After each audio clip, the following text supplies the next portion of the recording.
So hi guys, Ori Albaja, thank you for the intro.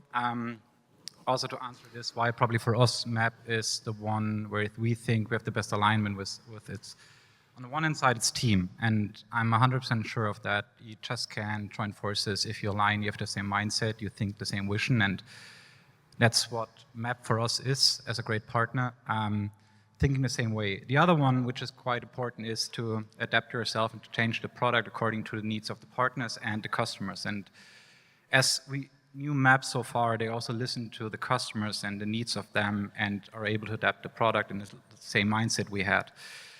So it's just joining forces and being good at what you do and not just build everything you think you can do. It's always not biased in the wrong way, but join forces in the best of breed approach and really be good at what you are in and concentrate on this and do the best for the customers out there. So for today, first of all, introduce myself. I'm Felix, founder and CEO of the firm. Probably one step back also why I'm here and also why we do that at Turbo, what we do right now. It's based on my history, so I've been in e-com space ever since 2000. I have slight technical knowledge. I studied information technology, so I can also do tech talk if somebody likes to. The last years before founding Turbo back in 2013, I was CEO at a company called Intelliate, and Intelliate was back then market leader for bid management, multi-channel tracking, and RTP, so everything about bringing the users to the website. But what I've seen there, companies are spending thousands of euros on a daily basis buying traffic at Google, Facebook, Criteo, whatsoever, and what I've seen there are two persons clicking on the same ad, and the one is already customer and the other one is new. You've always see the same results on the site.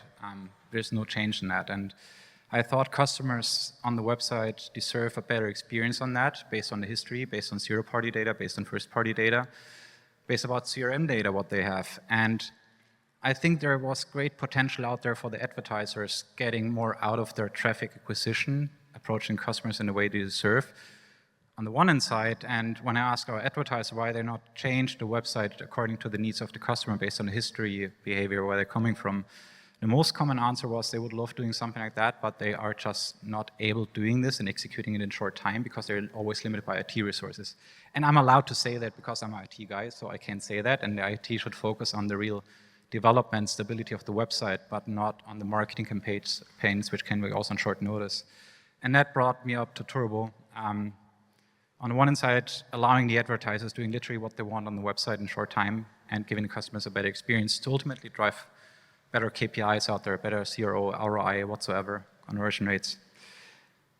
And that's what we are doing right now. We're focusing on the whole holistic part of A/B testing, recommendations, chat, all this. I will get to this in a second. So what we are not doing, and that's also why the partnership with Mapp for us is that important, we are not multi-channel tracking, we're not an analytics tool. We don't want to be that. It would be always running behind the ones who are doing great, like Mapp. We are not a CDP. We have zero-party data, we have first-party data, we don't have customer data. Why not then partnering with Mapp again on this case? And we're not doing everything offsite. So we are the ones doing stuff on the website, but we're not able to buy traffic, to send out emails, to steer the campaigns you have there. And that's what has brought us here to Mapp. Searching a partner who can have deeper analytics out there, who can collect the customer data from CRMs, but also who can orchestrate offsite with when to send something and what is in something we bring in our knowledge in regards of recommendations, personalization, and also the whole navigational part you can have within emails, but I'll get to this in a second. I got a little bit advanced of the, so that's what about Turbo and Mapp and probably some use cases, what we are doing and who we are. First of all, I like to say who we are. I think I said already something. We were founded in 2013, go to market in 2015. We serve about 400 customers globally. Main part is still in the DACH region. We do have some clients in North America, Asia, Middle East. I think the furthest client away is in New Zealand, but just one. With the 400 clients, we have roughly 800 websites we are serving. 2 office locations, one Munich, where we about 80 full-time employees being in Munich. The other office is Miami, where I spend half of the year actually. We're just about bringing also our product to Germany, Italy right now, and also North America. That's where I'm focusing on. And there's also one crucial part about what we're doing. We're a SaaS platform, I'll give you that.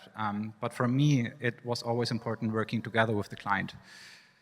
We are not an agency. We don't give advice to the client what to do next. We're not the ones bringing the strategy in the firms. We're just trying to help our clients, enabling them doing everything they want in regards of first and second level support.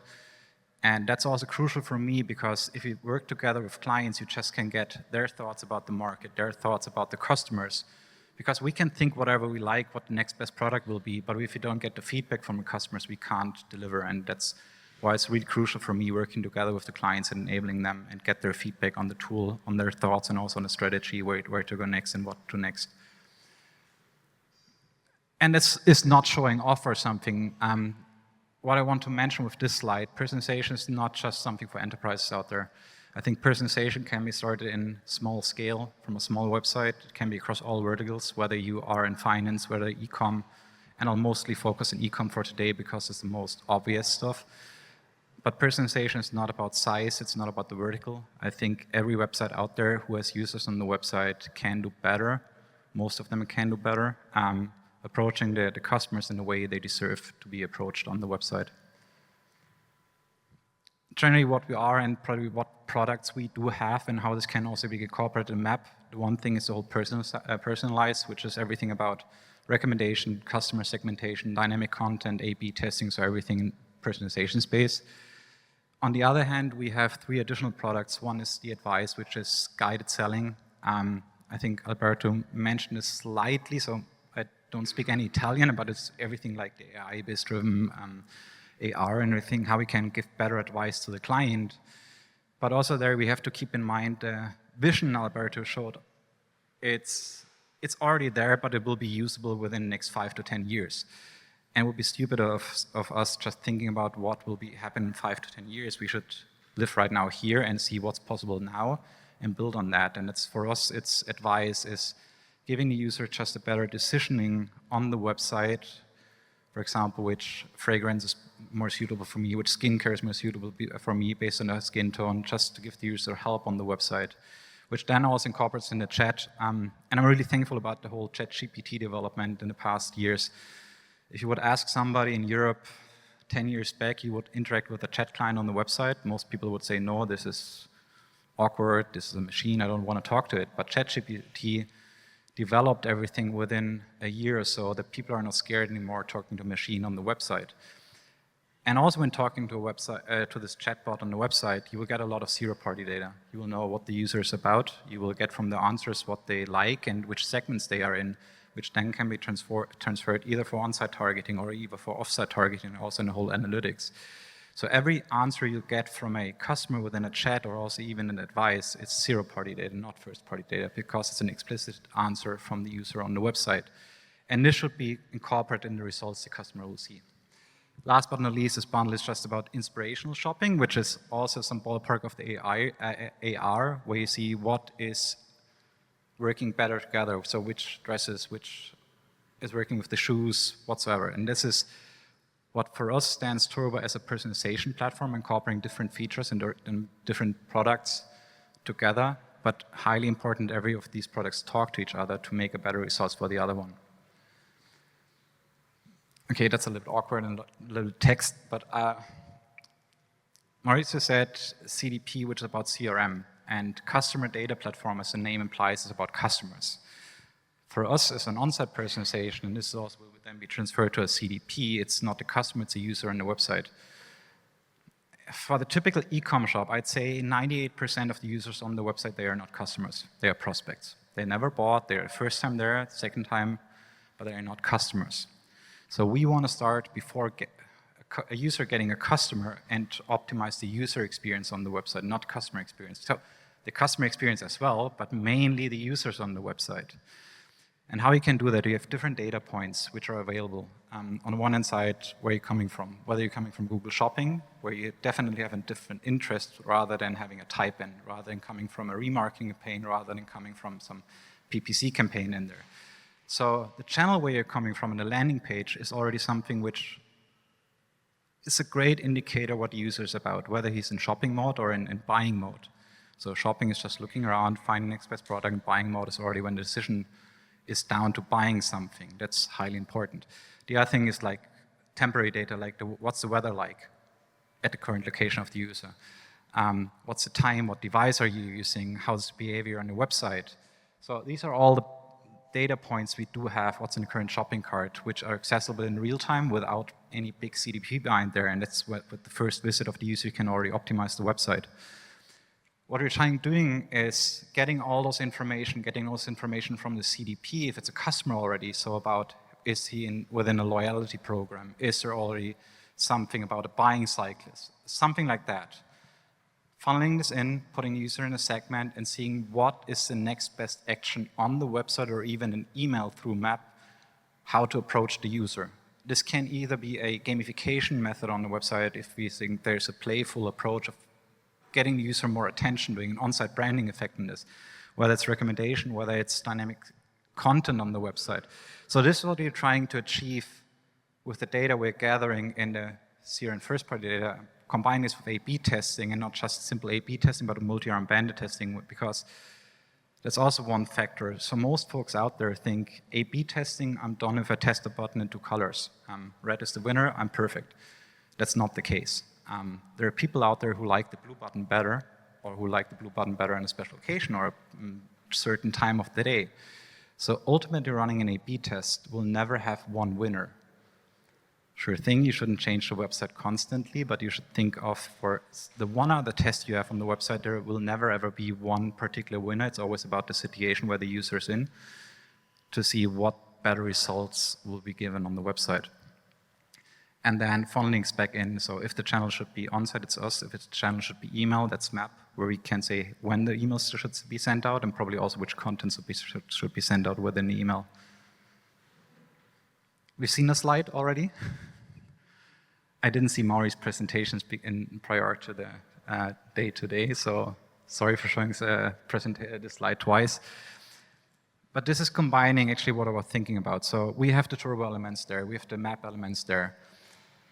And the nature of the beast for a lot of folks out there is you have different tools in place who can do perfectly in their discipline, but they're not talking to each other. And I think that the biggest thing, and I'm a big fan of best of breed, that the technologies the customer is using should talk to each other. They shouldn't keep the data in silos. It should be open architecture. It should transfer the data where it's needed, and it should push the data to the user in the real-time assessment when you really want to get there. And I don't want to get there in detail, but highlighting one point, and it's a part up here, the strategy. Don't just buy tools out there and say you're done. I think the first thing you have to do is have a strategy in place. It's an ultimate goal which you want to achieve. You will never achieve the goal. The goal is a rolling goal at the bottom line. But at least you should be focused within your company to have a common goal out there and to be willing to do changes in each and every department, not fighting against each other, and having just one mindset that personalization and a better customer approach should be common sense and not each and everybody fighting for their own KPIs. And I think strategy is the most crucial point about personalization on the website and getting a better result for the customer in the end. Some use cases to make it even more practical, what I'm talking. First of all, I think I talked a lot about that, what the use case and how this can be achieved. It's just on a high level saying, hey, most people get there, I want to increase conversions. That's the ultimate goal. But how to achieve that, and that's through either recommendation, that can be through exit intents, and if you want to optimize the conversion rate. So you have different use cases and how to achieve that. I don't want to go in detail too much there. To make it more obvious. So here on the left-hand side, and that's the homepage of brand in Germany. And I think that applies for 98% of most of the websites out there. If you go to some homepage, you're interested in a category, you also nail it down to a product, you go away and come back next day. You will still see the same homepage, nothing has changed. No matter what you're searching for in advance. So 98% of the website homepages, front pages, which is your window, will remain the same no matter what you're looking for. And that's a typical use case here. So everybody will see the summer sale. Great, I have a summer sale, everyone wants to buy something which is on sale. I've seen it 10 times and I'm not clicked on that. What if I'm not more interested, for example, in soundbars? So I navigated there, I'm not interested in the sale, I particularly go to the category soundbars. That's first-party data. And more often you go to this category, or even scroll down, go to some product. My thought is you're more interested in soundbars rather than default loudspeakers or something else. And why not using that when returning to the homepage? So you're coming back the next day, why not make life as easy as possible and show the right content at the right time and make the navigation of the user way more simple rather than clicking to some category, putting in filters back on. Just put an emotional image there on the top, which is including soundbars and probably some products of that from this category which you like most. It's highly important you also keep time in mind and also like interests which are changing highly fast. So give you an example, you're going to some fashion store. It's my favorite fashion store. I'm always going to men's and trousers and t-shirts. That should be obvious, and probably this should change to more man fashion next day when I'm coming. But what if I'm looking for a birthday present for my wife and I'm looking for handbags? This affinity should be considered way stronger, but also for a short period of time, because I know I'm just searching. I'm breaking out of my default rules and looking for something else. So probably the personalization should forget about the default behavior for a second and getting more about this instant affinity, how we name it, that I'm probably an unknown female not knowing how to shop bags and want to find a perfect match for my wife. And this should be taken into consideration for this session, or probably the next day until I made my purchase done. And then the old affinity should get back, and I'm probably more being interested in men's fashion after that. And it doesn't stop just with a teaser and recommendations. So going back to another use case where we have different options. Also navigation was one of that. So the navigation bar on each and every website will 99% stay the same. Why not change that? Why not make it more personalized based on the different segments? And it also implies for emails. So a lot of emails you send out, you will have a static navigation on top with the top categories or whatever. Why not even make this more personalized? We can do that through Mapp. And that's exactly the point where we say, why not using zero and first-party data and not having a static approach when targeting people off the website and make it more dynamic given the fact that it's not about CRM data, it's about zero-party data and first-party data. Incorporate that in emails and get better click rates and better conversion rates in the end. That's our vision, what we want to do with that. Last high-level example, and that's what I mentioned. This could be a first-time visitor, and there where personalization starts. Somebody's coming from Google Shopping. You know exactly the user's particular in one particular product portfolio. So when searching for TVs or something, I'm not interested in Google Visions whatsoever. So I'm getting there and I'm particularly searching. So that's the search result page. That would be the default landing page, and it applies for 90% of the website. And if you take a look in your reportings in Mapp, you will see a bounce rate of 70% or even higher for most Google Shopping entries. Why not change the layout of the website with the given fact that the customer is interested in particular t-shirts and putting some recommendations on top? To be fair, we stole the idea from Amazon. So if you go to SEO results from Amazon, you will always see top sellers on top of the main product when coming to product detail page. It's a no-brainer. We do this since 10 years already with that, and see an average increase of 30% conversion rates and decrease in bounce rate of about 40%. And this can be done with the first visit. You don't need to know much about the user, you just know where the user is coming from, and that's where personalization starts. We want to keep that in mind as Turbo, having information the user is already in buying mode. Probably it's not buying, but why not then, if the user is leaving the website saying, this is a limited offer whatsoever, please sign up for the newsletter, keep you updated about t-shirts. That's something we ask the customers. The customer says, okay, cool, I want to sign up for the newsletter. And what we then do, we submit the email to Mapp, but not just to sign up, but also we incorporate the information coming from Google Shopping, plus is interested in t-shirts, and plus is in buying mode. This then can be used as a trigger within Mapp to send out the email not in 2 weeks, but probably in 2 days when the customer is still in the buying mode rather than in the shopping mode. And provide the products which the user is really interested in. Long story short, so in theory, everything's possible with us, together with Mapp.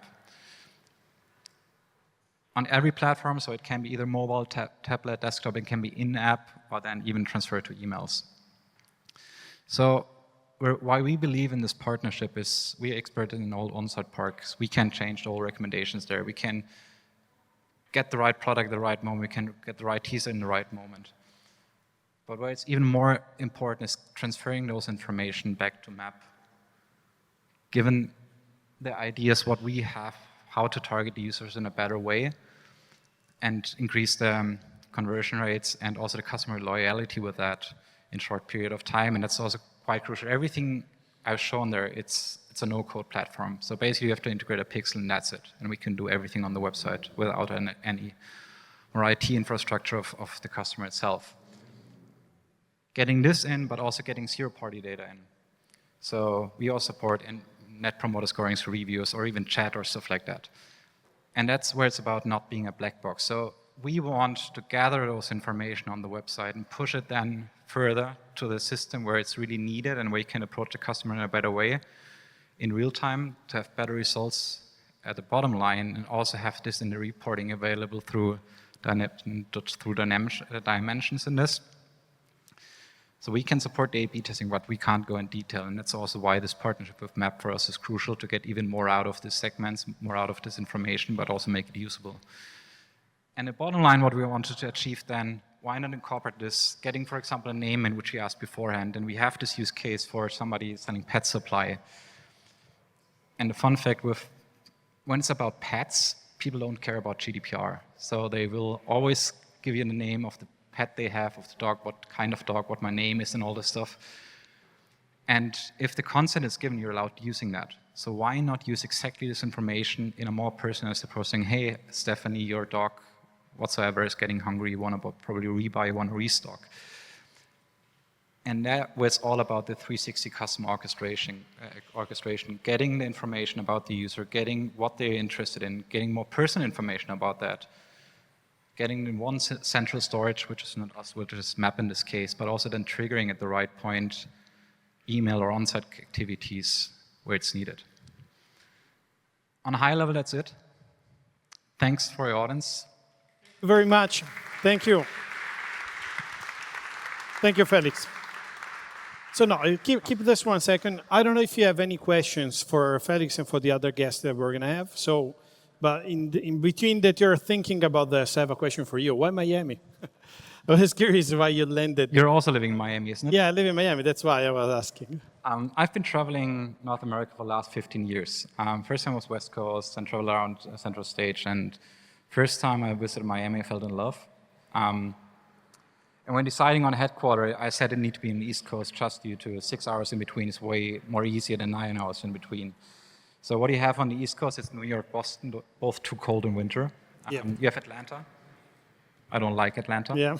You have Charlotte, and you have Durham. COVID made it possible for us entering the office in Miami because before COVID you had finance, you had music, you have arts, but no internet. While COVID, a lot of firms moved down from the valley, from New York. You don't pay any state taxes. The cost of living is okay. It was okay. It was. It was okay. Yeah, I was waiting for that. It was.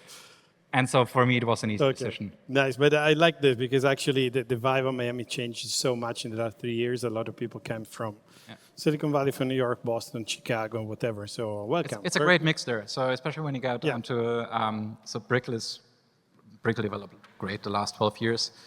Design district and everything around that. And there are a lot of startups right now. Very good. So one question connected to Turbo. I was just wondering, looking at the future, which one do you think is for you guys the next big challenge that you're addressing right now? Besides of the e-com industry right now in general and the micro and macroeconomics? Okay. So look, the time's changing that fast, and it's a tough one really forecasting what will be in 3 or 5 years. It's even tough to predict the next year or 2 years with everything being changed. I think AR will be a big topic. But I also predict within 2 years there will be, after this whole AI, AR, whatsoever is taking place, people will go back to retail, some sort of, and then it's a big challenge how to connect the retail dots with the online dots to make a real holistic customer journey. It's way more easy in the States, you know that. You go to Publix and the first thing you do is entering your cell phone number while checking out, and you get a 360-degree. No, I like the idea because omni-channel, it's a philosophy, and it changes every time the technology changes. So you have new opportunities, new way to do, like with the same idea of being everywhere and being contact in. A big challenge will be AI, honestly. Yeah. Too many folks will just rely on AI, will think, hey, AI is everything, I just need to incorporate AI and everything will work out.